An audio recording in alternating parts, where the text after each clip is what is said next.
Hello, ഇത് നമ്മുടെ സ്വന്തം റഹ്മത്ത് ഹോട്ടലാണ് കേട്ടോ, റെസ്റ്റോറൻ്റ് ആണ്. നമ്മൾ കോഴിക്കോടുകാർക്ക് അല്ല, പുറത്താണേലും എല്ലാവർക്കും അറിയാവുന്ന റെസ്റ്റോറൻ്റ് ആണ്. അപ്പം ഇത് പുതിയ ഔട്ട്ലെറ്റാണ്. ഞങ്ങളിവിടെ ആദ്യമായിട്ടാണ് കേട്ടോ പോയി കഴിക്കുന്നത്. അപ്പോൾ ഒരു ചിക്കൻ ബിരിയാണി, ഒരു ബീഫ് ബിരിയാണിയാണ് പറഞ്ഞത്. അപ്പം ഒരു ഹാഫ് ബിരിയാണി കൂടെ പറയാൻ നോക്കിയപ്പം അവിടുത്തെ ചേട്ടൻ ചോദിച്ചു വേണോ നോക്കിയിട്ട് പോരേന്ന്. നന്നായി അത് പറയാതിരുന്നത്. ഇത് എന്ന് പറഞ്ഞാൽ ക്വാണ്ടിറ്റി വൈസ് കുറേ ഉണ്ട് കേട്ടോ. ചിക്കൻ ബിരിയാണി പ്രത്യേകിച്ച് ഒത്തിരി ഉണ്ട് കേട്ടോ. സൂപ്പർ ബിരിയാണിയാണ്. ബിരിയാണീനെ പറ്റി പറയാനൊന്നുമില്ല കേട്ടോ. അടിപൊളി ബിരിയാണിയാണ് കേട്ടോ. അപ്പം നമ്മൾ പോയിട്ടുള്ളത് പഴയ ഔട്ട്ലെറ്റിലാണ് കേട്ടോ. ഇവിടെ തിരക്കുണ്ടോയെന്ന് തിരക്കുണ്ട്. പിന്നെ അവിടെ കുറേ എന്താ പറയുക പലഹാരങ്ങളുണ്ട് കേട്ടോ. അടിപൊളി പലഹാരങ്ങളാണ് കേട്ടോ. ഞാൻ വാങ്ങി കഴിച്ചിട്ടുണ്ട് കേട്ടോ. ഹലോ, അപ്പം ഇതൊരു ചെറിയ വീഡിയോ ആണ് കേട്ടോ.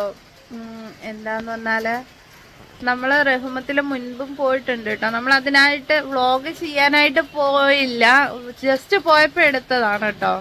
അപ്പം ഇവിടെ വരുന്നതിനൊക്കെ മുന്നേ ഫണ്ട് വരുമ്പോൾ ഇടയ്ക്കൊക്കെ പോയി കഴിച്ചിട്ടുണ്ട് കേട്ടോ. റഹ്മത്തിൽ നല്ല സൂപ്പർ ബിരിയാണി ആയിരുന്നു. എന്താ പറയുക, അതിപ്പോൾ പറയാനൊന്നും ഇല്ലല്ലോ, അതൊക്കെ ഓൾറെഡി അങ്ങനെയാണല്ലോ. സൂപ്പർ ബിരിയാണിയാണ്. നമ്മൾ റഹ്മത്ത്, പാറഗണി എല്ലായിടത്തും പോയി കഴിച്ചിട്ടുണ്ട് കേട്ടോ.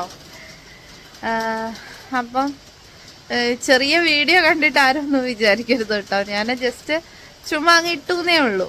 റഹ്മത്തിനെ പറ്റിയൊക്കെ പറഞ്ഞ് ഇഷ്ടം പോലെ വേറെ വീഡിയോസൊക്കെ ഉണ്ട് കേട്ടോ. ഞാൻ പോയപ്പം എടുത്തുന്നേ ഉള്ളൂ, എടുത്തപ്പോൾ അതങ്ങ് ഇട്ടുന്നേ ഉള്ളൂ കേട്ടോ. അപ്പോൾ ഈ വീഡിയോ ഇത്രയേ ഉള്ളൂ. ഈ വീഡിയോ ഇഷ്ടമായാൽ ലൈക്ക് ചെയ്യുക, ഷെയർ ചെയ്യുക, കമൻറ്റ് ചെയ്യുക. സബ്സ്ക്രൈബ് ചെയ്യാത്തവരുണ്ടെങ്കിൽ സബ്സ്ക്രൈബ് ചെയ്യണേ. തൊട്ടടുത്ത് കാണുന്ന ബെല്ലൈക്കൺ കൂടെ അമർത്തണം കേട്ടോ. അപ്പോൾ ഓക്കെ, ബൈ.